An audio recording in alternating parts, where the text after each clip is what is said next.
Hi, ഇന്ന് നമ്മൾക്ക് pineapple പച്ചടി ഉണ്ടാക്കിയാലോ. അതിന് നല്ല പഴുത്ത പൈനാപ്പിൾ എടുക്കുന്നതാണ് നല്ലത്.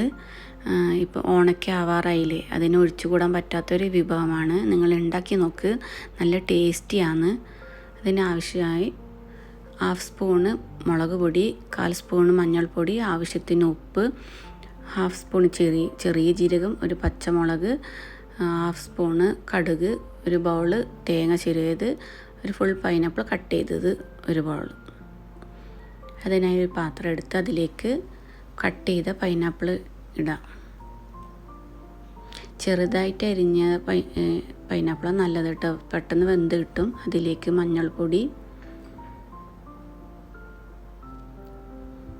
ഉപ്പ്, മുളക് പൊടി,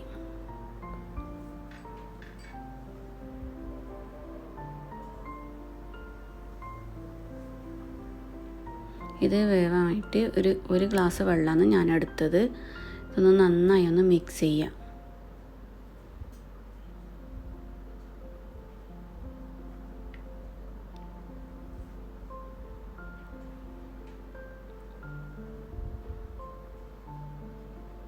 എന്നിട്ട് അടച്ച് വെച്ച് വേവാൻ വെക്കാം. ഇനി വെന്ത പൈനാപ്പിളിലേക്ക് ഒരു ചെറിയ പീസ് ശർക്കര ആഡ് ചെയ്യാം. ഇത് നല്ല ടേസ്റ്റിയാണ്, ചെറിയൊരു മധുരം ഉണ്ടാകുമ്പോൾ. ഇനി അരയ്ക്കാൻ വേണ്ടി ചെറിയൊരു ജാറെടുത്ത് അതിൽ തേങ്ങ ചിരവിയത്, പച്ചമുളക്, ജീരകം, കടുക് നിങ്ങൾക്ക് ആവശ്യമുണ്ടെങ്കിൽ ഇട്ടാൽ മതി, ഞാൻ ഇടാറുണ്ട്. പിന്നെ ഇത് അരയ്ക്കാൻ വേണ്ടി 1/2 ഗ്ലാസ് വെള്ളം നന്നായി ഗ്രൈൻഡ് ചെയ്തതാണ്. ഇനി ഗ്രൈൻഡ് ചെയ്ത് ഈ വെന്ത പൈനാപ്പിളിലോട്ട് ചേർത്ത് നന്നായി ഒന്ന് ഇളക്കുക, നന്നായി മിക്സ് ചെയ്യാതെ. എന്നിട്ട് വേവാൻ വെക്കുക മൂടി വെച്ച്.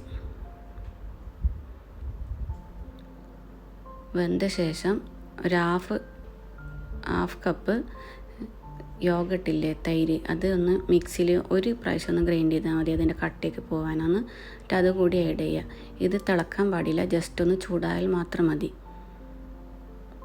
എന്നിട്ട് താളിച്ചെടുക്കുക. അതിനായി ഒരു പാത്രം എടുത്ത് 1 ടേബിൾ സ്പൂൺ എണ്ണ, കടുക്, വറ്റൽമുളക്, കറിവേപ്പില,